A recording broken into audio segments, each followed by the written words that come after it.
Who are you? I'm Detective Mike Jardine. Oh, yeah? What are you working on? What are you working on right now? Several cases. Okay. What is this about? Are you working on something right now?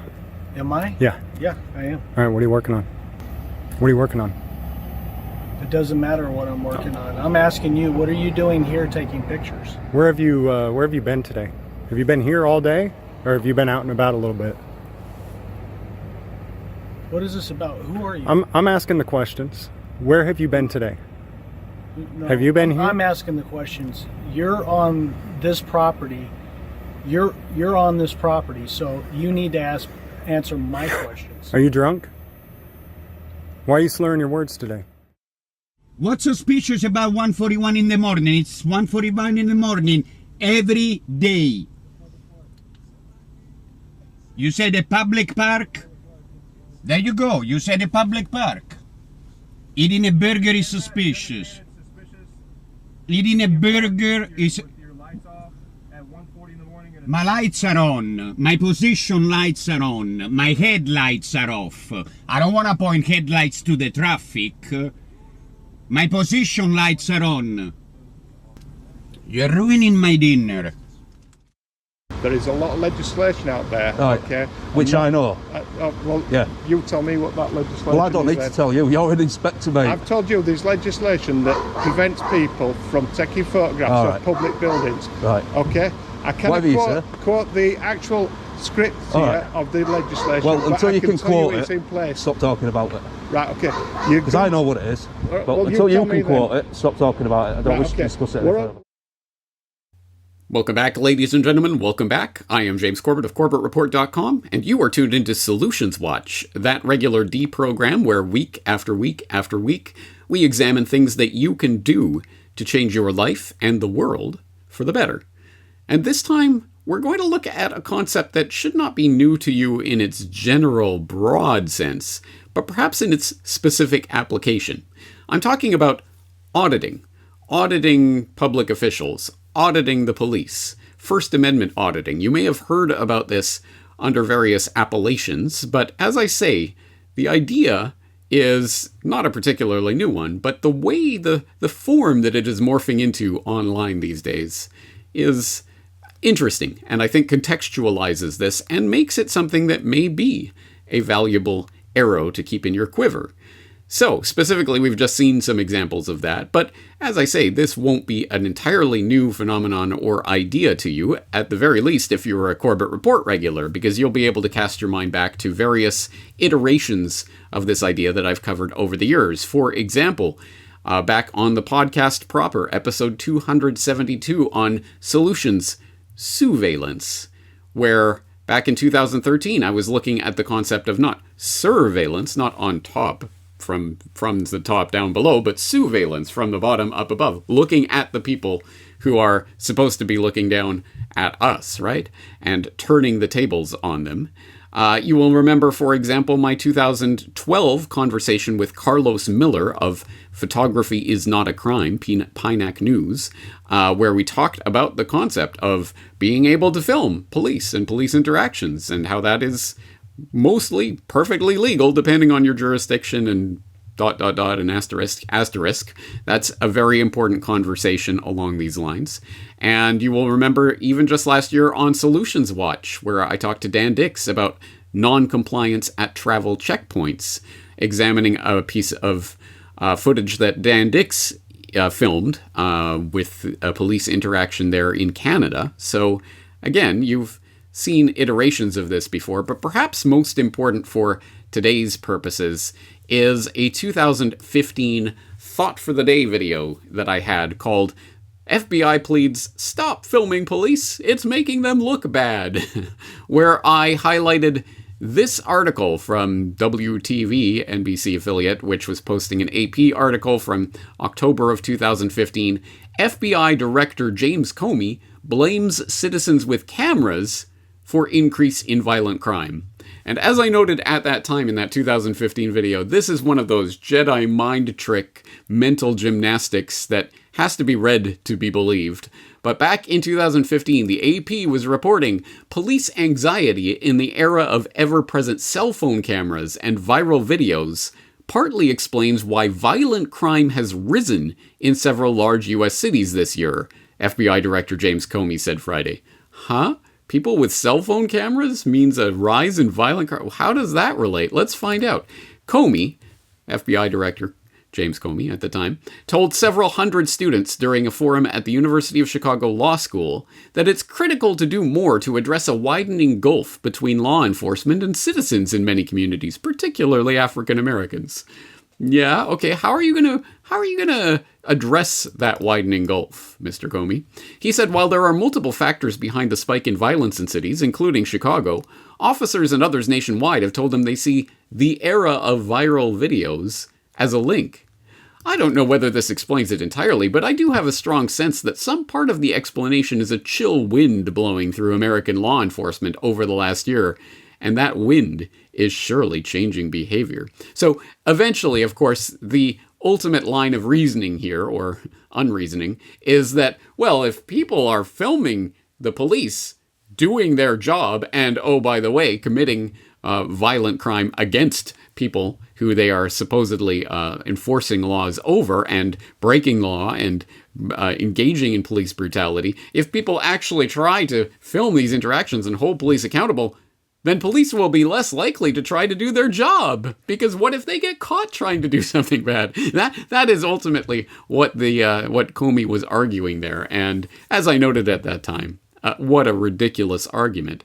But it does speak to something powerful, doesn't it? Because so often, I think, we can be misled and distracted by all sorts of different things. But watch what they tell you, what they admit they are uncomfortable about. The things that they then try to crack down on and stop and squelch are the things that they know is a chink in their armor. And this, I think, is one of them. Because, make no mistake about it, simply having recorded video evidence of the police or other public officials, public servants, violating the law, breaking their oaths, and otherwise infringing on the rights of the people will, from time to time, result in some actual justice being served.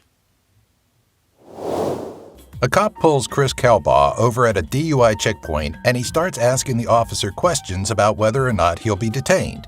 He shrugged off, the cops forcing him to get out of the car and watch as they use a canine unit to justify probable cause to search the vehicle. Even though it's a DUI checkpoint, they never actually try to see if he's consumed alcohol or ask any questions about it at all. These crooked cops seem very interested in finding something else. Lo and behold, as soon as they realize that Chris has a camera in the car catching the entire thing on video, the officers let him go. Chris wasn't about to keep quiet about it either, so he uploaded the video and this cop became one of America's most disliked people within a few days. Immediately following the incident, Officer Rosario was placed on leave while the Springfield Police Department conducted an internal investigation, and he was terminated from his position on May 9, 2017. He was also charged with official misconduct and 2 counts of battery in the Circuit Court of Sangamon County, and after a trial, a jury found him guilty of official misconduct and 1 count of battery for making, quote, physical contact of an insulting or provoking nature with Mr. Humes. However, the jury determined that he was not guilty of battery causing bodily harm. As a result of his conviction, former Officer Rosario was sentenced to 24 months probation and ordered to comply with mental health, substance abuse, and anger management treatment. When issuing this sentence, Judge John Madonia stated that the body camera footage of the incident, quote, absolutely has the potential to erode confidence our community has to place in our officers, and that he had, quote, a responsibility to impose a sentence based on the jury's verdict, but to also make sure it doesn't happen again, and that our community be confident that we're addressing these issues. The dashcam video you're looking at is from the night of January 31st. In it, you can see St. Pete police officer Kenneth Pynick questioning DUI suspect Stephen Woodworth. You're gonna shut up and listen when I'm talking. Now, watch and listen to what happens when the 45-year-old suspect won't comply with being questioned. You know what? Pynick throws down his clipboard, swears, then throws Woodworth onto the ground. cuffs him and arrests him for DUI. It's very clear that he took inappropriate actions. According to department policy, Pinick should have turned the dash cam video over to the state attorney's office as evidence in their DUI investigation. But he didn't.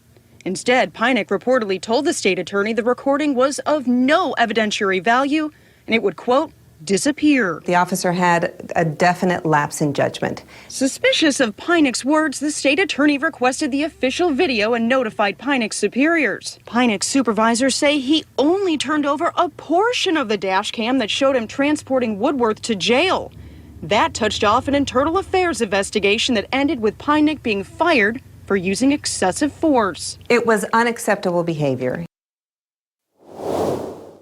Well, now, obviously, it does not need to be said that just because there is video evidence of some crime being committed, some law being broken, some right being violated by some law enforcement officer or public official does not mean that justice will be served. And I think we can all think of many examples where blatant, absolute illegal activity, recorded on camera or otherwise, is simply squelched in the injustice system. But it is something that does, from time to time, actually affect some of these public servants. And they, I think, realize this. And certainly, people at the very top of the power pyramid are unlikely to be taken down by someone shoving a cell phone camera in their face. But the useful tools of this overall system of injustice can be thrown under the bus as need be by the powers that shouldn't be as a release valve, and I think they understand this. So bringing some sort of personal accountability and personal liability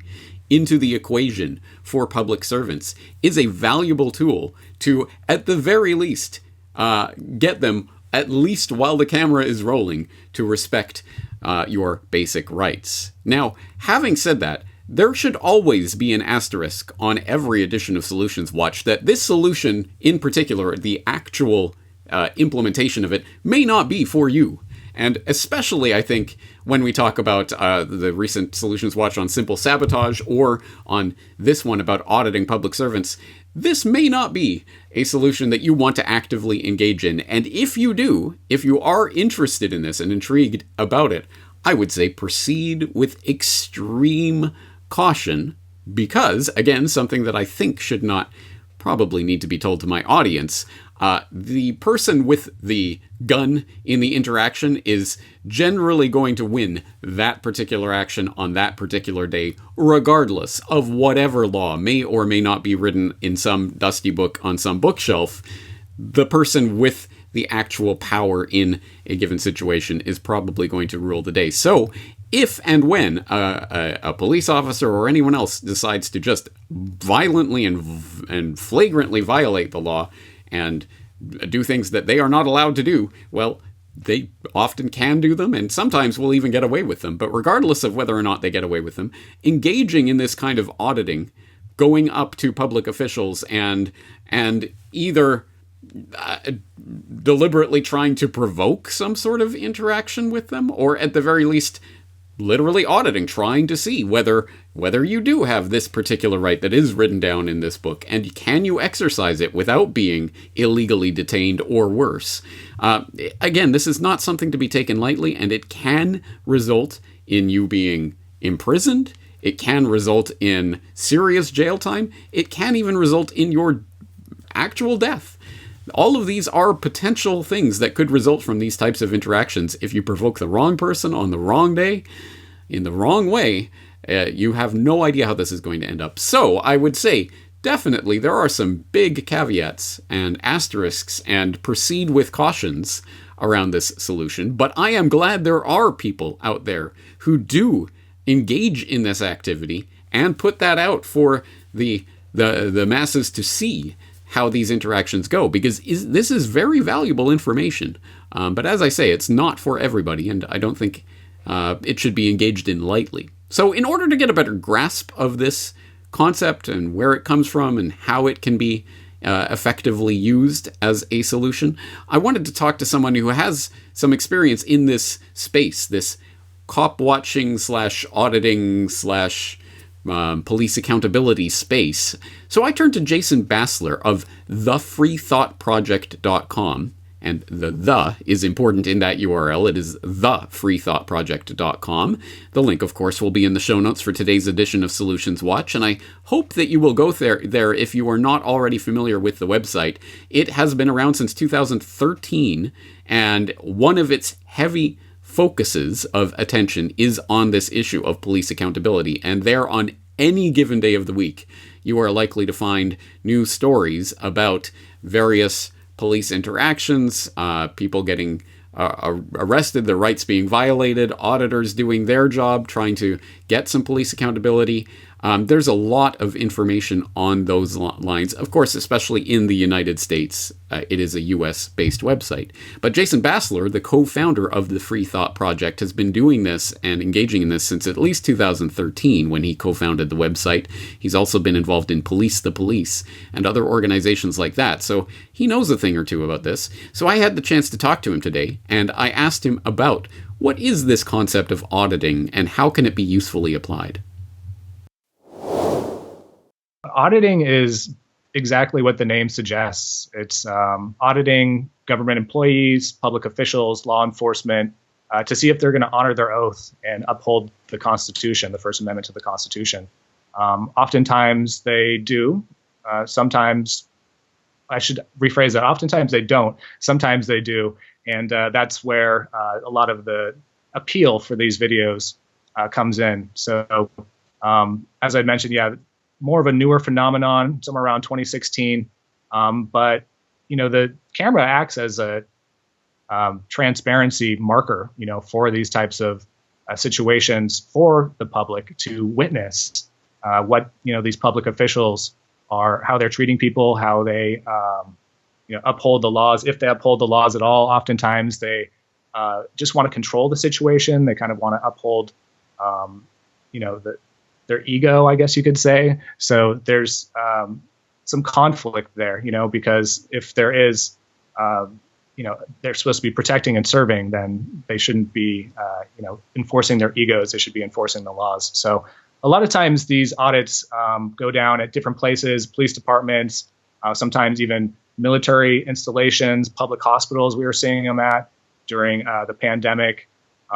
Social security offices, libraries even. So anything that's basically a public funded or a government owned building, you're going to see these types of audits. Now, according to Wikipedia, the definition is First Amendment audits are largely American social movements that usually involves photographing or filming from a public space. It's often categorized by its practitioners, known as auditors, as activism and citizen journalism that tests constitutional rights and the particular right to photograph and video record in a public space. And I would say that pretty much sums it up really well.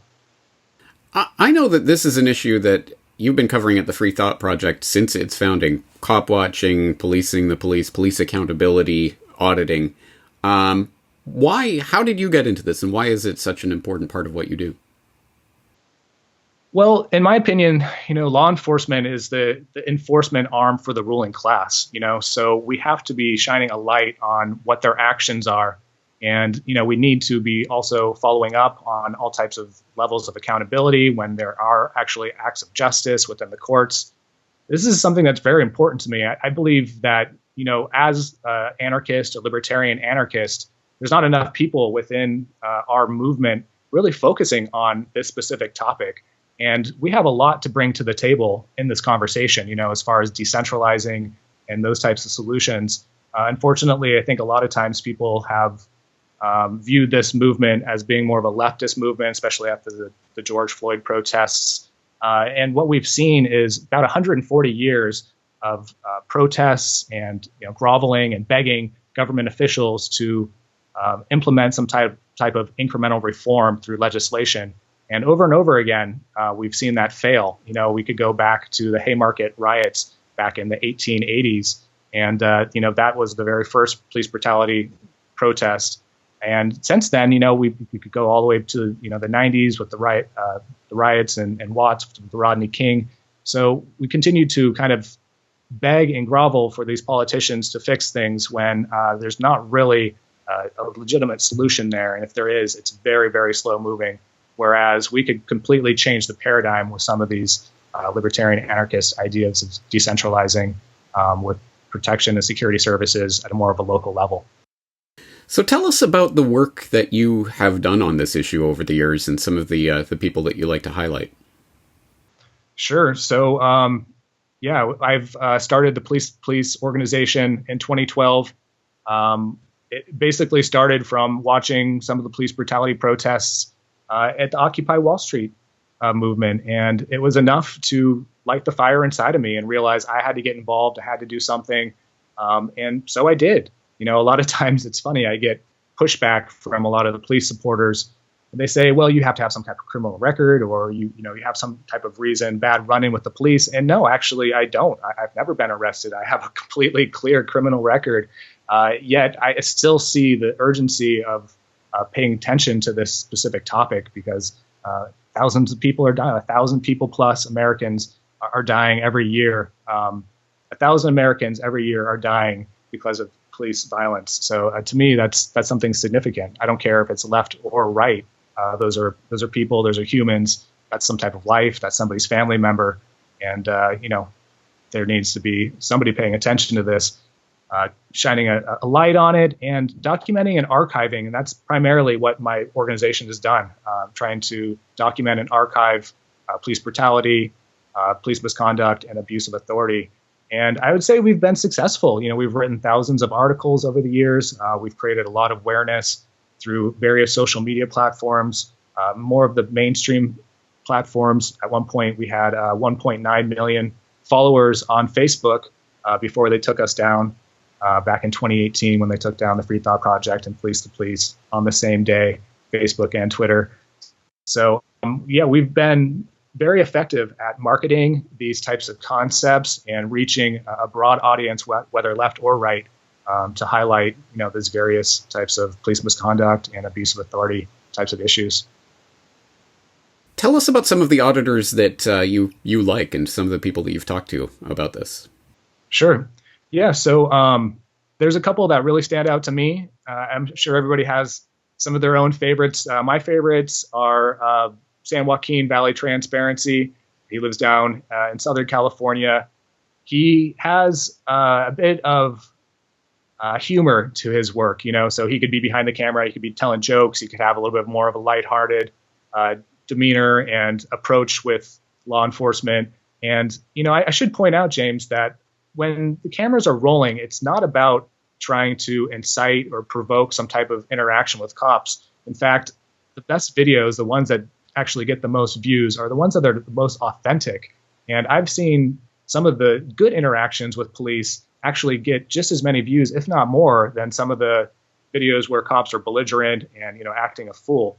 So I think that should be pointed out, because it highlights both the good and the bad.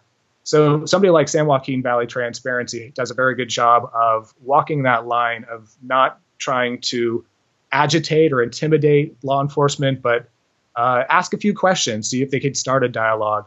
And a lot of times he approaches it in a way that they will kind of open up and talk with them. He could try to educate them while educating his viewers at the same time. So he's one of my favorites, also a personal friend. Check out the Free Thought Project podcast for our interview with him. Another person we also recently did an interview with is James Freeman. James is out of Arizona, I believe. He's kind of moved all over the place. He has a little bit more of a witty appeal to him. He could, right off the cuff, say something to police and really get their attention. He did a video where he kind of, it went mega viral, and he did a video where he changed roles with the officers. So he was questioning the officer, once he got out of his car, like, what are you doing? Have you been drinking? Do you have any drugs in the car? And that's the type of stuff that people like to see. I think that's the type of interactions that people aren't used to seeing, right? Because we've always been so, instructed and indoctrinated, I guess you could say, to obey the police and never to question the police. So somebody like James Freeman, he will go in there and actually challenge them and cross that line. Now, he'll also be very careful about not, crossing the line in the sense where he's not over engaging, he's not criminalizing himself, he's not again, provoking or inciting, but he will try to get some type of reaction from them. So it's a fine art, I guess you could say, trying to really walk that line. A few other people, I would say, News Now, South Carolina. I feel like he slowed down a little bit, but very, very witty, knows his rights. He would also try to push the line with two-way activism while doing the 1A activism, which was a whole the way it would provoke police, I guess you could say. Not, again, intentionally, but because they're so triggered when they see somebody, especially a black man, walking around a court parking lot with a firearm, even though it's completely legal to do so. So those are some of my favorites. Also, another guy who recently got locked up on federal charges, Joshua Martinez. He's made a target of himself, unfortunately, doing this type of auditing work, doing the civil disobedience. And he made a couple Facebook posts, and that was enough for the local officials to arrest him. So I would highly suggest people check out his story as well, Joshua Martinez. You know, Jason, you kind of took the word right out of my mouth, because there is a science to this to a certain extent, because there are the written rules of what you can and cannot do in certain interactions and blah, blah, blah. But then there's the art of knowing how to do this and in what way and for what purpose. Are you actually auditing, or are you simply trying to provoke a reaction for views? This can be done well, and it can be done very poorly. And the difference could not just be a difference in how popular your channel is. It could literally be the difference between whether you get arrested or killed or not. I mean, if you do this in a stupid way, you play stupid games, win stupid prizes. So I guess there is a sort of cautionary side to this. If you go into this, I certainly do hope more people will start doing this and auditing their public officials, but I certainly hope that they will do so in a responsible manner and in a way that they're not going to get in trouble for it. So if you were talking to people out there who were considering doing something like this, what would be your advice for them? First of all, know your rights, know exactly your intentions going in. Also, know the property boundaries. Go on geomaps and actually check where the public easement starts, where the public easement ends. Those are very important things, because if you're on 1 foot on our public property, which they claim is their own, then they can actually trespass you and arrest you. Another thing I would say is don't go auditing alone unless you have some experience. Go with somebody else, just in case things go sideways. You have another camera there to back you up, and also let friends and family know if you were arrested. On that same tip, I would say also live stream while you're auditing. That's probably one of the most important things you could do, because if there is some type of altercation with police, there's a chance it could get erased. There's a chance it could disappear from your phone. However, it's live streaming up into the cloud. There's no chance it will be erased. So I would say that's one of the most important things you could do. Also, I would say here's another one that's really important. Wear bright clothing.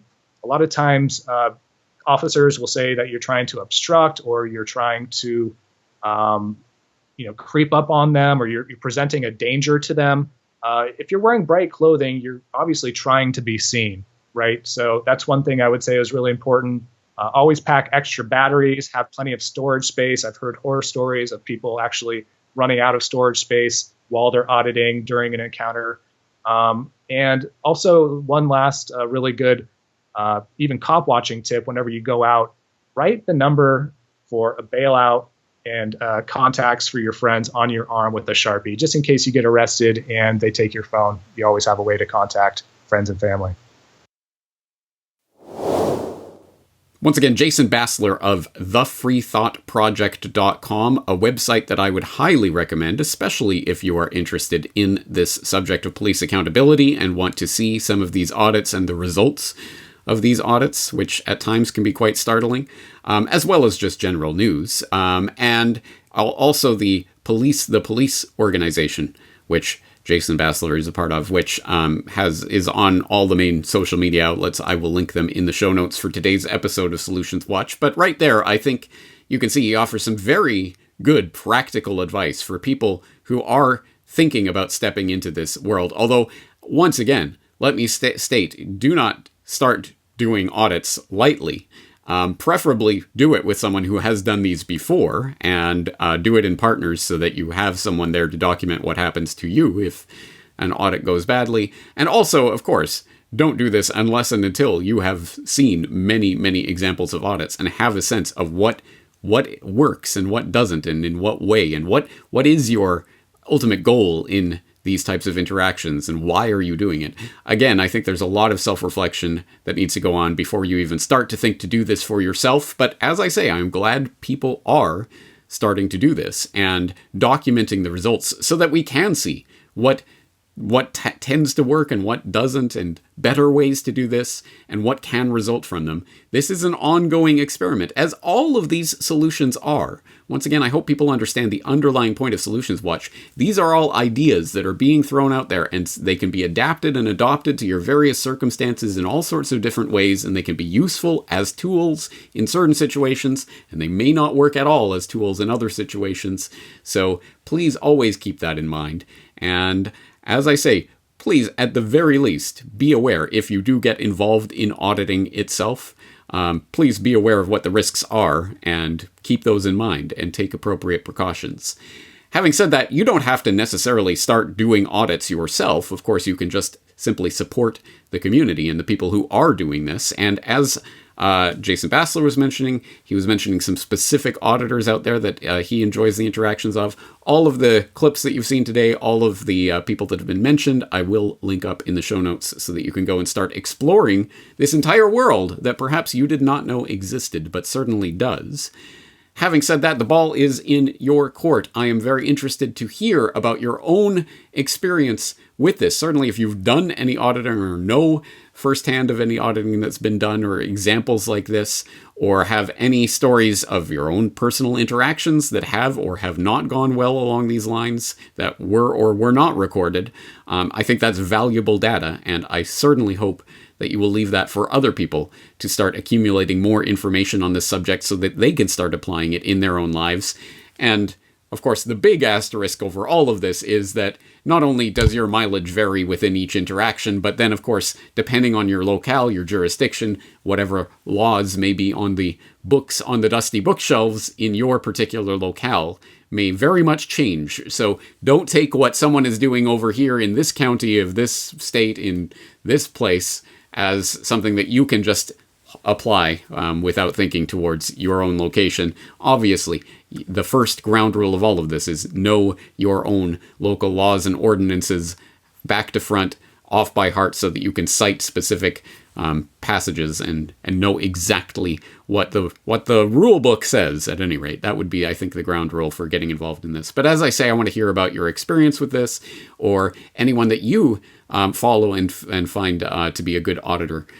Please share that. And of course, as always, the place to leave your commentary is not at the various social platforms. It's at corbettreport.com. Corbett Report members are highly encouraged to come and leave their feedback in the comment section for this edition of Solutions Watch at corbettreport.com. If you are not a Corbett Report member yet, why not? I not only appreciate your support, but it also gets you into the community so that you can start posting comments and accessing the weekend subscriber newsletter.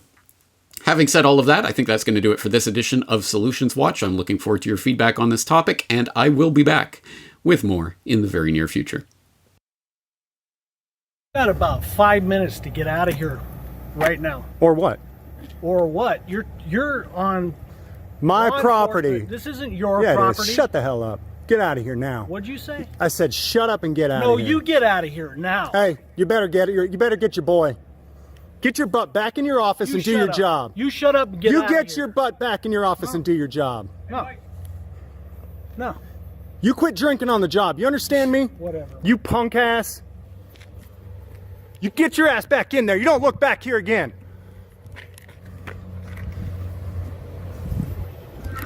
I'll be watching you.